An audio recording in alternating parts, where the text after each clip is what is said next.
Shout outs to the intro. Welcome to Rich Talks, podcast where we do music commentary, cultural commentary, deep dives, and just interesting topics in general.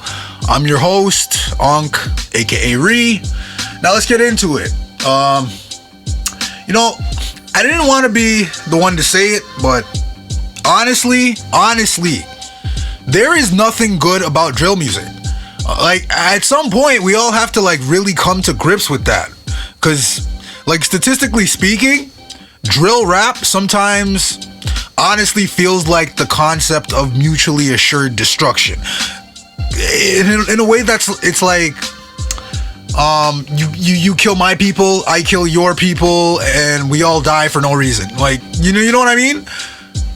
What are y'all even fighting over? Y'all don't even give each other room or time to grow as individuals. You get in a car, drive to another neighborhood, and then you shoot the first person you see just because they live in that neighborhood. And then y'all just get on social media and laugh about it. Y'all just hit the high score at the arcade. If it's a laughing matter. People's lives are a joke to y'all. Battling over neighborhoods that you don't even have ownership in. You have no stakes in. It's weird, man. You start to wonder, who's really the ones controlling these people? Where are their OGs? Really and truly.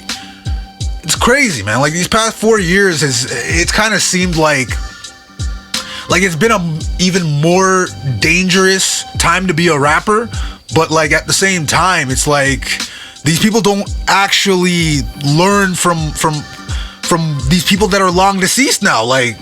Rather they just they'll continue to perpetuate the problematic behavior that got them in that position in the first place. You gotta start. You know what? I'm gonna start things off with Yeah. That was I just came in swinging, bro. Anyways, I gotta start things off with another RIP to another rapper, obviously.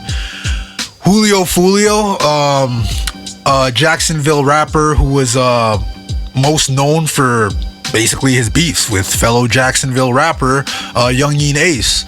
He was shot and killed early Sunday morning on June 23rd in the parking lot of a Holiday Inn while he was celebrating his 26th birthday. Now, for any of you that are actually familiar with Julio Fulio and Young Ace, their issues kind of run very deep. It's deeper than rap, if I can use that term colloquially. They both hail from rival gangs in Jacksonville, obviously. Young Ace being part of a gang called ATK, or Aim to Kill. And they've had a long-standing rivalry with Julio Fulio's gang. They're called KTA, or Kill Them All. These two gangs are wild names. Anyways, what's really up with these youths, man? These wild gang names are crazy. Anyway, again, I have to ask, where are their OGs, man? Especially for a city like Jacksonville, which boasts one of the highest murder rates in all of the United States. For example, in the year 2020 alone, there was about 111 murders in Jacksonville. And that's a ridiculously high number for a city that's population is less than 1 million. You know what I mean? That's a lot. Now, see, the thing is that these guys really did grow up in traumatic circumstances. You can kind of see it that way. But there's really absolutely no getting around that, to be honest. They grew up in the circumstances that they grew up in.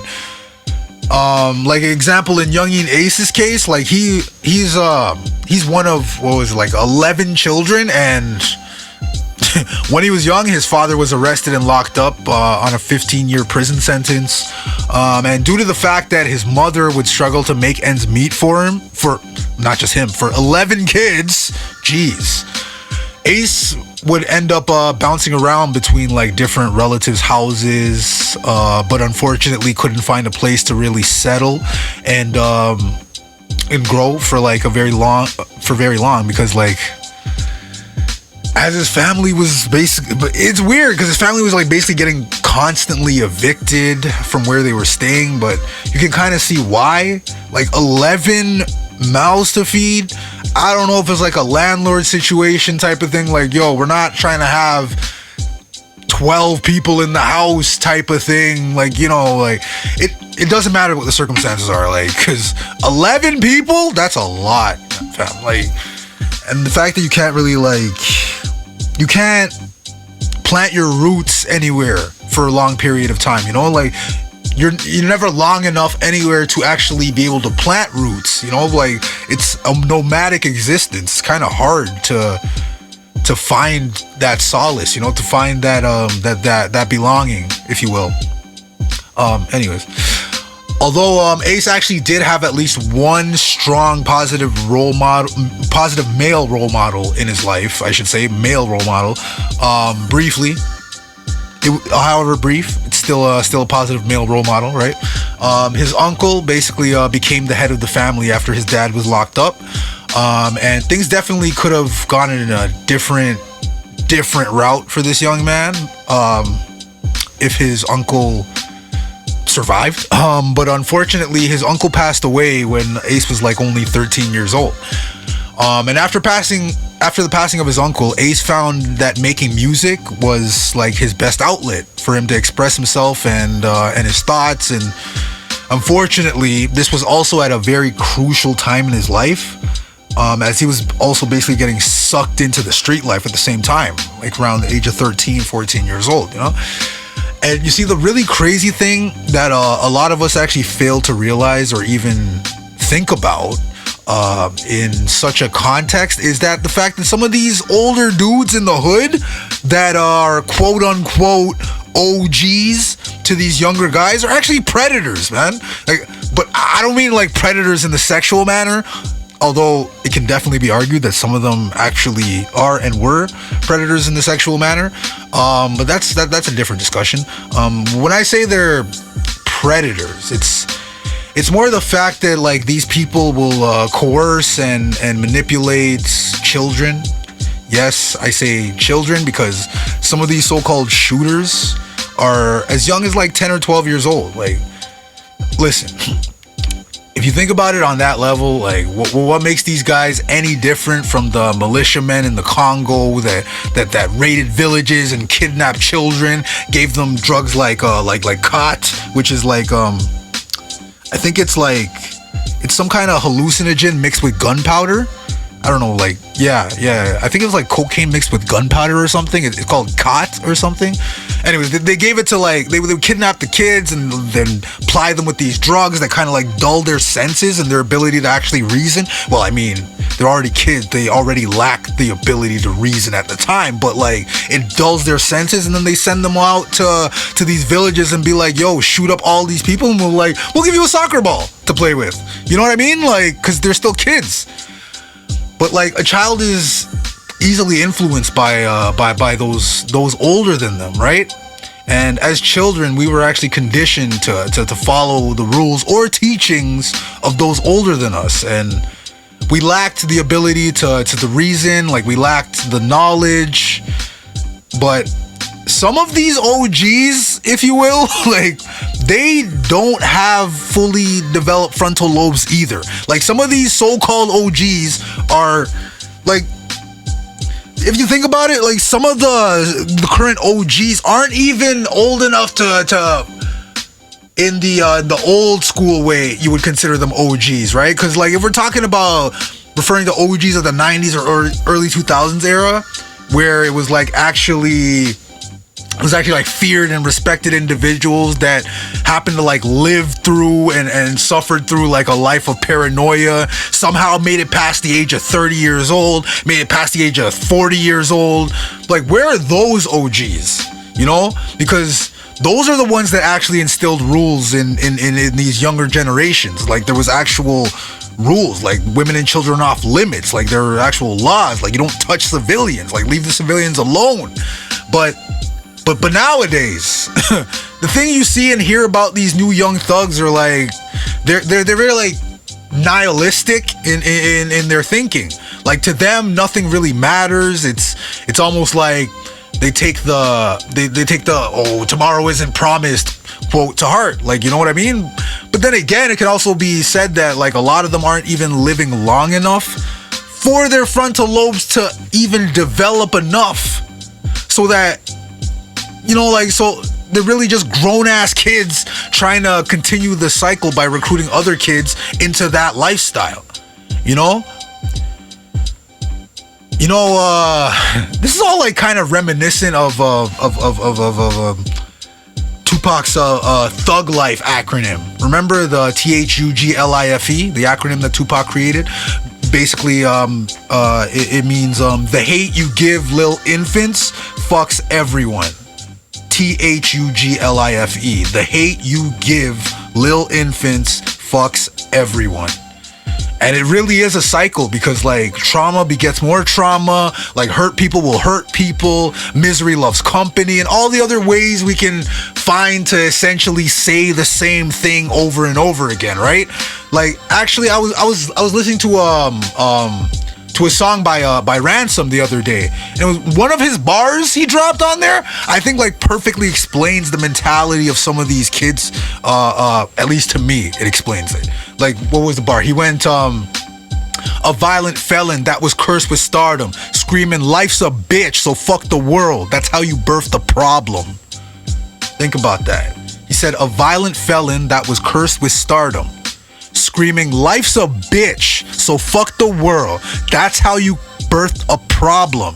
And that's exactly the mentality of like a lot of these youths that live in these urban environments, because they've been beaten down so much by life that it's like life's already a bitch, so fuck it, you know? Like it is what it is. Like if I'm going down, like you're coming with me type of thing, you know? Like I don't care who's down there, like as long as I get mine type of mentality. Like it's so easy to kind of like play into a child's emotions when they're so like mentally beaten down by their environment and the circumstances, that like any type of acknowledgement or any type of care or any type of appreciation, whatever the form, or even however corrupted it may be, they seek that.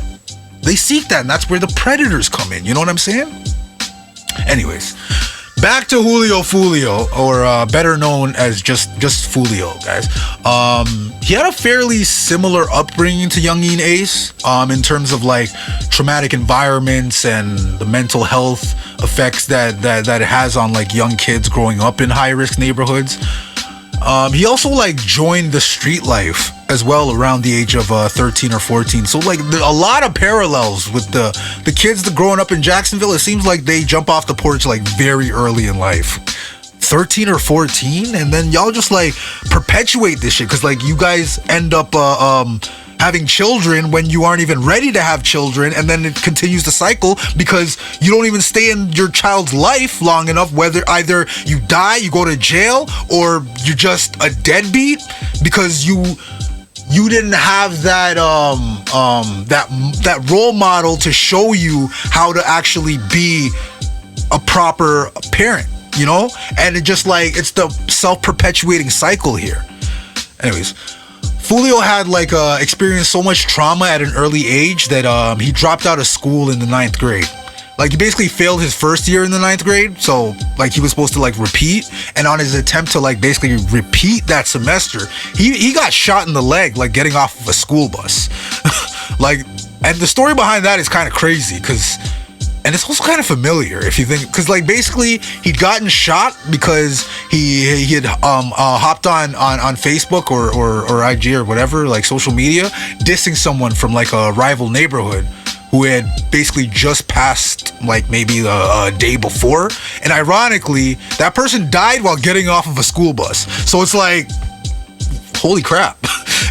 Anyway, so after putting the diss status on all over his social media, while he was at school, people were like assuming that he had something to do with the death, because I guess the way that he was like laughing about it and whatnot. So like after school, I guess the members from that rival gang, they followed his school bus. They waited until Fulio got off the bus, and then they shot him in the leg. So he ended up quitting school entirely after that and just started focusing on music and supporting himself through street activities. Let's just call it that. And 2 years after basically dropping out of high school in like 2017, Foolio was like starting to kind of garner a bit of buzz locally throughout the county. Youngin Ace was also kind of starting to blow up around this time in 2017 as well. Now you'd think that two rappers being from like the same city, same area would maybe get along better, or at least kind of keep any rivalries to just wax, like just keep it on wax, you know what I mean? But it seems like the issues between these two actually it's way more personal than like a simple rap beef. Because although in like interviews, Foolio says he said that there was 3 reasons for the whole beef between them. The first being a respect thing, because back in 2015, both of the rappers' crews were like, they were at a Kodak Black concert, right? And apparently there was like some tension bubbling because obviously they're from rival neighborhoods, but there wasn't actually any issues because they were like close neighborhoods, right? But there was like, you know, just rival tensions. There's always like rival tensions, and like, you know, egos get the better of other egos, and basically someone from one crew refused to shake hands with the others. So someone from the other crew basically slapped the one that refused to shake hands with them, and basically a brawl broke out.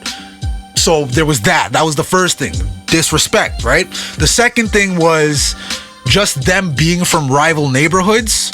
So I guess because of the first one kind of tied into the second reason. So the first reason ties into the second reason because rival hoods, they didn't really have any issues, but just the fact that they were from rival hoods. But then that disrespect thing happened, so that brought things to the forefront a little bit. And the third reason he said was probably, and I think it was the most important one, was disrespecting dead friends.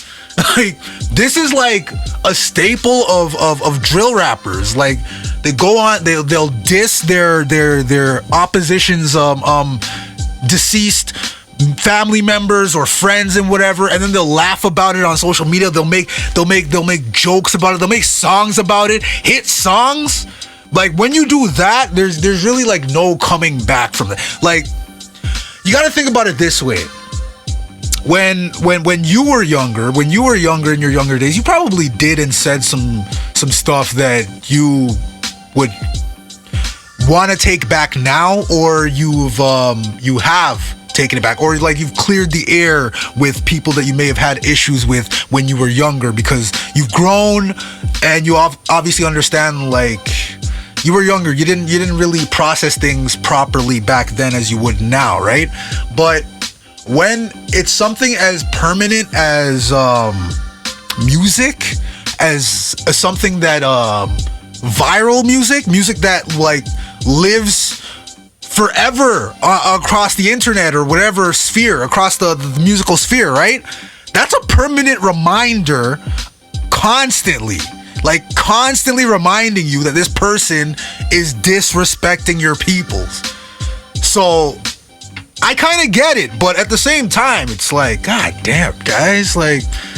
So anyways, so this started a street beef between the two crews, and that included like a drive-by shooting on a bicycle that left one person dead and 2 others injured, including like a 3-year-old child. Several robberies and maybe some retaliation shootings. But it wasn't until I think the real bad blood between these two was maybe like 2017. It went to like some overdrive with the death of Foolio's cousin, Zion Brown. So basically it's all very strange, because before these two rap crews even started beefing with each other, they were actually in each other's music videos. Like, some of them, like the rappers from each of the crews were like in music videos of the other rappers. Obviously they're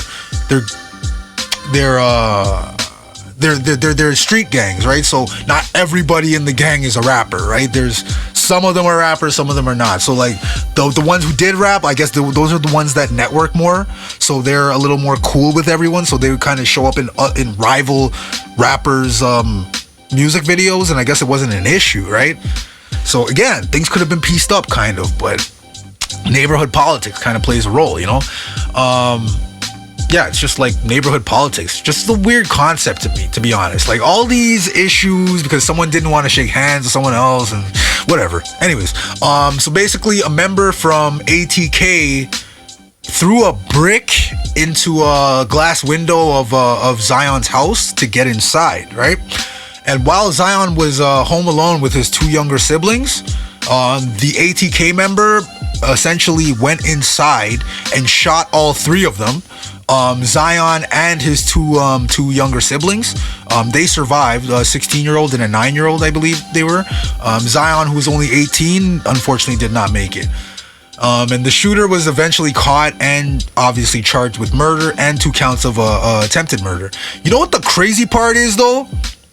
Again, like there's gonna be a lot of crazy stuff going on in this episode, guys. It was Zion's 16-year-old sister that survived the shooting, and she was actually the one that identified the shooter because apparently she already knew him as a mutual friend on Facebook. This is wild, guys. Holy shit. Anyways, the killer of Zion had close ties to Young Ace, as they were essentially co-defendants together on a recent robbery case from like I guess the year before. And during that robbery, there were shots that were fired that nearly hit a couple and their 1-year-old child. Luckily, everyone survived. But the recent robbery case kind of started people speculating and theorizing the Young Ace was actually involved in Zion's murder in some capacity. And Fulio and his KTA squad were really out for revenge at this point now. So to start things off, they ended up shooting up Young Ace's mother's house while she was still inside. But Fulio's crew was really out for blood, and just doing that wasn't enough. That was definitely not enough. And simply just hitting Ace's mother's house? No, that definitely wasn't enough. So on June 5th, 2018, Ace, 2 of his closest friends, and one of his blood brothers were shot after celebrating a birthday party for one of them. One of Ace's friends, I think it was, he went by the name of 23. And just remember his name because that number is very important. It's going to be very important later. Anyways, they were celebrating at a sushi restaurant in Jacksonville called Wasabi. And you know, people often say don't post your location until like you're long gone from said place for safety purposes. Because this is especially true now, especially if you're a drill rapper with an ample amount of enemies or ops. So basically, Ace and his friends were like all posting live on their stories during the celebration, which is like how they were found by the shooters, I guess. After they left the restaurant, another vehicle essentially pulled up beside them and started shooting indiscriminately.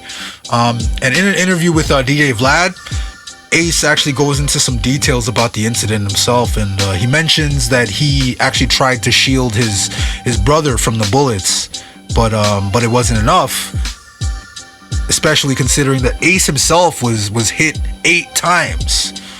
But ironically, Ace was the only survivor of that shooting. His brother, who had just turned 18 years old that day, and his 2 close friends all passed away at the scene. Like, Ace wasn't even allowed to attend his brother's funeral because apparently that same day he had violated his probation conditions because they had visited like a gun shop, and Ace was seen on camera like holding one, even though they didn't end up purchasing one. Like, just him holding a gun violated his parole conditions or probation conditions. Why did I say parole? Probation conditions.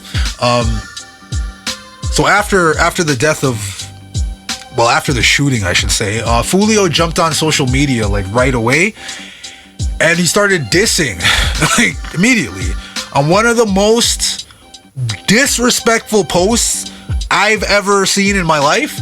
He put a picture on his IG stories. The picture was basically an image of one of the 3 deceased individuals from the Wasabi shooting. The picture was captioned, "Rest in Piss 23." And Fulio added some subtext on that post also stating, I'm getting my new shirt made today. I pissed on this one and burned it already. Bruh. Is there like a harsher term you can use for disrespectful? Because what the fuck is that, man? Yo. Anyways, a little after Ace finally got off his probation conditions, he went back online to tell Foolio and his crew that they would be that they would pay for killing his people and dissing them after they were already dead. But herein is where the real issue lies, folks.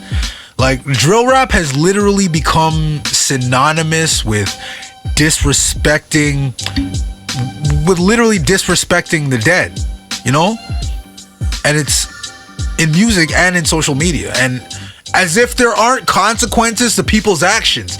Like, I know when it comes to music, like, a lot of things are said, especially even like in gangster rap and whatnot, and when people are beefing, and it's like, I grew up in the 90s and 2000s, guys. Like, I'm in the 80s, baby, but I grew up in the 90s and 2000s. We always knew, like, whenever it came to like rap beefs, it's like everyone would always say, like, yo, keep it on wax, keep it on wax. But what has shit just devolved into when it comes to drill rap, where they think it's funny? They think that it's funny to make fun of those that can't even defend themselves anymore. How is that funny? Why is it fun to go shoot people and then laugh about it? Why? You know, there's no freedom in their consequence. Why do you think it's cool to be a crash test dummy? You know, like to stop your life short at the age of like 18 because somebody that was like 28 gave you a gun and said, yo, just go do this for me and I'll give you like some fast money. Like, that's how much your life is worth to you? Some fast money? I'm going off on a crazy tangent right now. Foolio would basically go on to have issues with other members of ATK that also rap, like rapper K-So, who had been taunting Foolio by like putting out an album cover for a mixtape titled Bibby's Out, that showed images of several deceased KTA members on it, including Bibby. Bibby is I think Bibby was also Foolio's cousin, or like a friend of Foolio's. But it's weird because Bibby was like only 16 years old. So them doing this shit is crazy, man. Like, Queso even dropped a song on there where he's dissing Bibby's death and essentially taking credit for the murder. Like, since when did like self-snitching for clout become like a theme? Like, you guys like basically do the police's job for them. Like, I'm not complaining though. Keep doing it. Like, keep telling on yourselves, please. We really need to get the chaff out of here. I'm sorry, man. Like, some of y'all cannot be saved. Goodness gracious. Anyways, Foolio would go on to like retaliate by dropping his own song called Bibby's Story, as a tribute to his deceased friend, where he essentially details how he felt when Bibby was murdered and why the disrespect is so serious. Like, mind you, I don't even think I mentioned this part, but Bibby was only, I did mention that, didn't I? I did mention that he was only 16 when he was killed, right? Yeah. He was only 16. Like, these guys are making songs about smoking on and killing and laughing about a 16-year-old. Like, yo, no. That's not cool, man. Shit. Anyways, not long after this song dropped, both Foolio and his girlfriend, this is nuts, were shot on two separate incidents. Like, luckily both survived. Like, nobody knows why they went after his girl. Like, it's really just speculated that since they couldn't get to Foolio at the time, they went after his girlfriend. See, like, these new age gang members, man, y'all are something else entirely, man. Y'all don't care who you involve. Just like, even civilians aren't safe around you people. Like, holy shit. Yikes. And there's like seemingly an ongoing pattern of these guys continuing to kind of like strike at each other, because next on the timeline, even though Ace kind of previously survived that deadly shooting, he would become the victim of another shooting where this time one of his friends was injured and another one was killed. Again, like, he must be here for a reason for him to keep surviving all of these crazy shootings, right? Ace and his crew were essentially ambushed. Like, these guys keep getting ambushed, man. Like, how do these guys get the drop on them? Anyways, he was ambushed outside of a Hampton Inn in Georgia in March 2019. Obviously, Foolio and KTA were enjoying this, and the back and forth on social media, this is just continued. Y'all are different, man. Then in March 2021, a song was released, and it can certainly be argued that after knowing the context and the backstory behind it, that this is possibly one of the most disrespectful songs in all hip-hop history, guys. In all hip-hop history. Youngin Ace, along with fellow ATK members Spinna Benz, Fast Money Goon, and Wappa with the Choppa. What kind of names are those? I'm sorry. Those are just joke names. Anyways, they released that infamous Who I Smoke song that basically kind of sampled the classic Vanessa Carlton song 1,000 Miles. Man, everything about the song is it's just a diss track, y'all. Like, holy shit. My God, it's super fucking catchy though.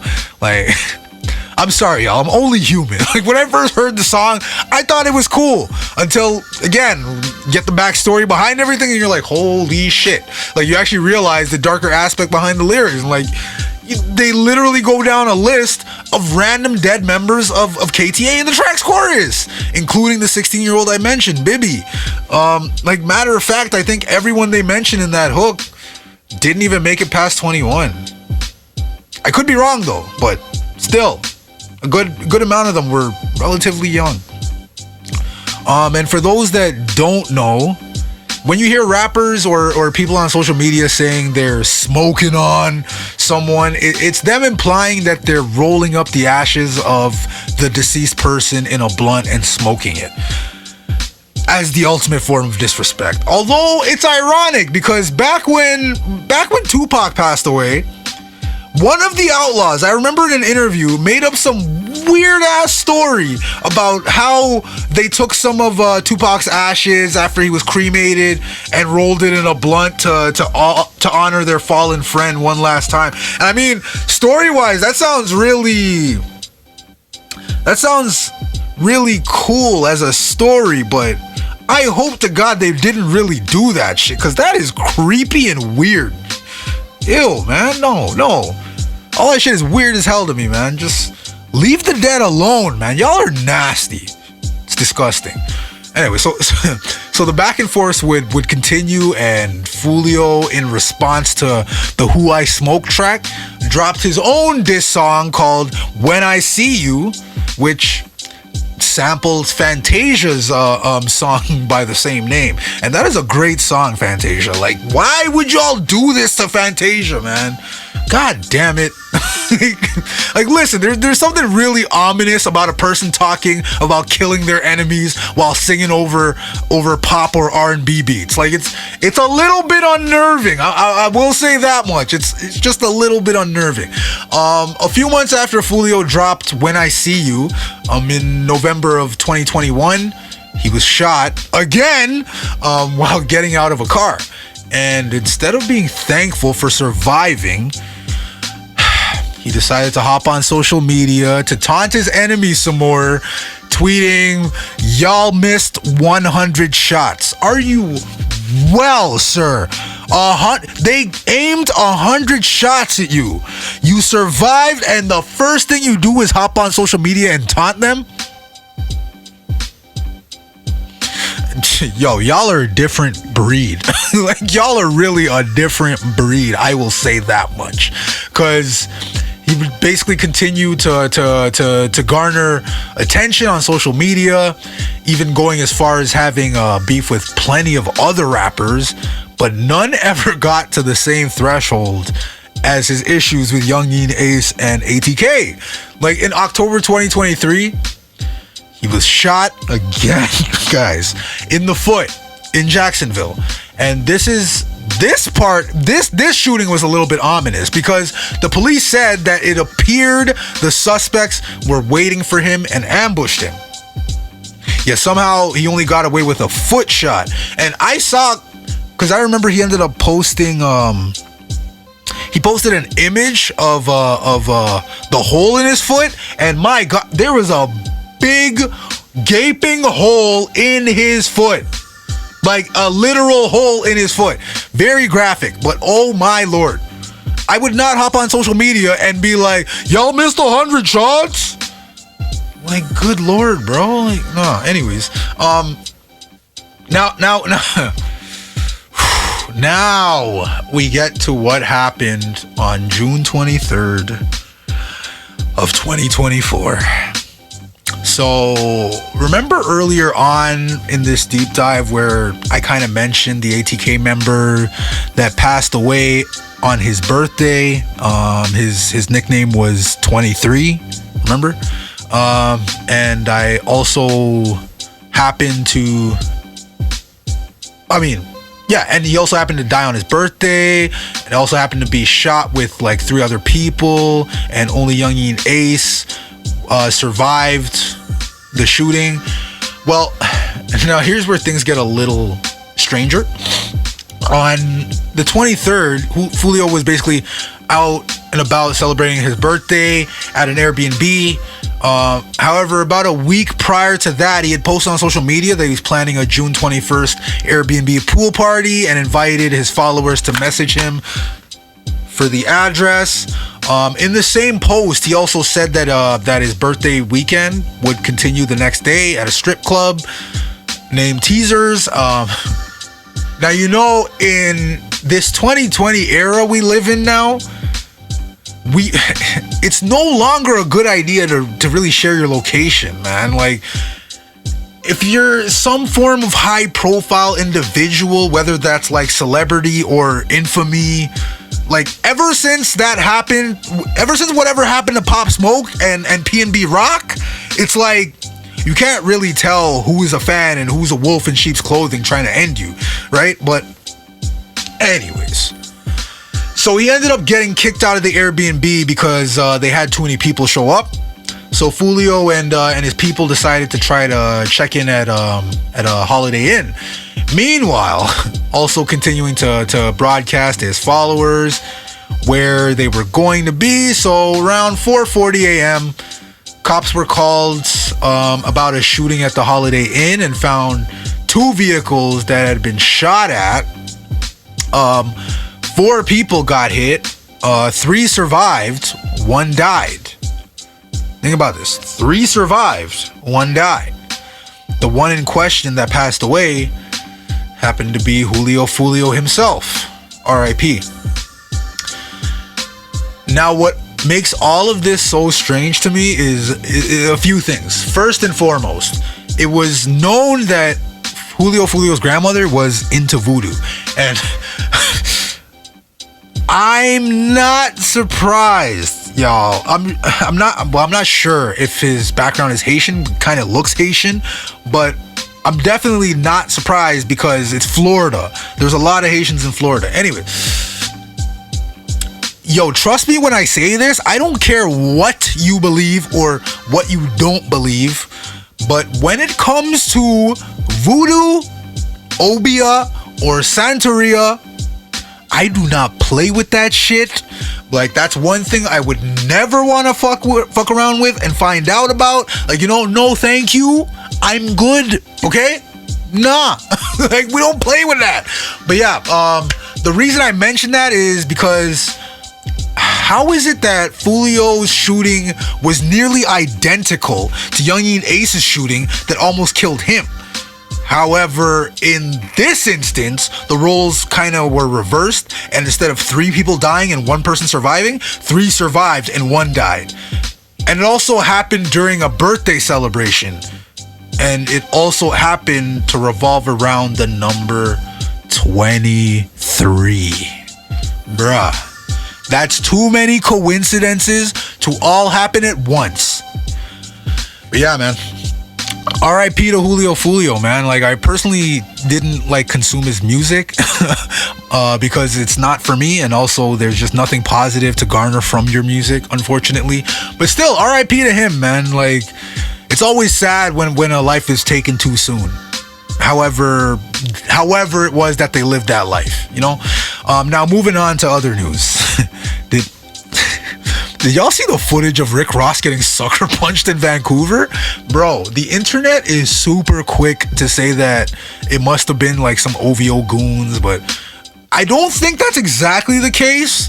Like, so basically what happened was Ross was performing at a festival in Vancouver, and at some point decided he was going to close out his set by playing Kendrick's Not Like Us song.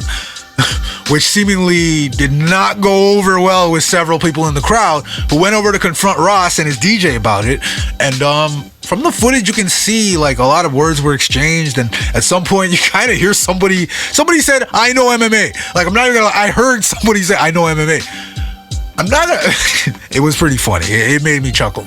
But right after you hear the wah wah wah wah wah part of the Not Like Us song, and just right before the song gets to Kendrick singing A minor, this is just, I feel like it's divine timing. But like, one of the guys arguing with Ross like gave him one of the cleanest jabs I've ever seen right to his face, and Ross's immediate reaction was basically him like throwing a drink right back at the guy's face in retaliation, and then like all hell breaks loose essentially, right?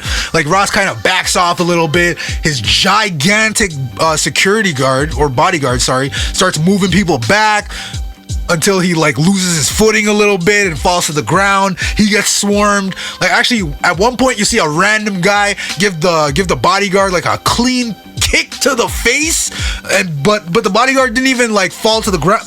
He has one knee down. He's still like, he's just like protecting his head, but he got one knee down, even though he got kicked in the head, and like 2 or 3 other people like come running in and they start punching and kick him in the head too. Bodyguard's like just holding his frame, like one knee down, just covering his head, taking all the shots, and like just got up like nothing happened after that. Like, goddamn, like, it was crazy. You know what's funny though? It was actually the guy who started the whole thing by punching Ross in the face that came in to stop the 3 goons from like taking it too far on Ross's bodyguard. Canadian goons are funny, man. Like, they'll beat you up and then like help you up so you can walk away on your own 2 feet. Nah. I'm playing. I don't want no problems. The funniest part about the footage though was after Ross and his team like hid behind the venue security and then tried to like make an exit stage left, but somehow Ross's DJ, as he's trying to leave, like gets accosted himself, and then he gets clean knocked out, like cold clocked out, bro. And apparently they even took the pendant from his chain. Like, Ross and his bodyguard basically left his DJ to like get beat up. Like, the guy got knocked out and y'all just ran, bro. Like, the footage shows it. Anyways, classic Canadian goons, man. Always gotta rob something. Anyways,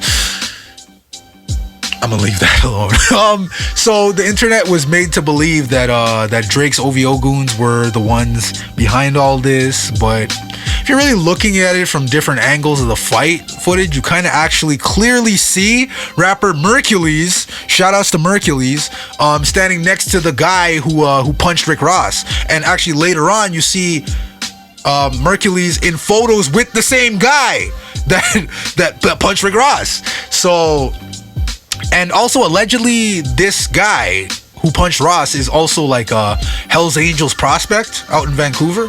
Which is very interesting that Ross got hit by a prospect and not even a full patch member. You know what? Let me shut up, because I don't want no problems with the HA either. No problems at all. Leave me alone. I'm a peaceful guy. And you know what?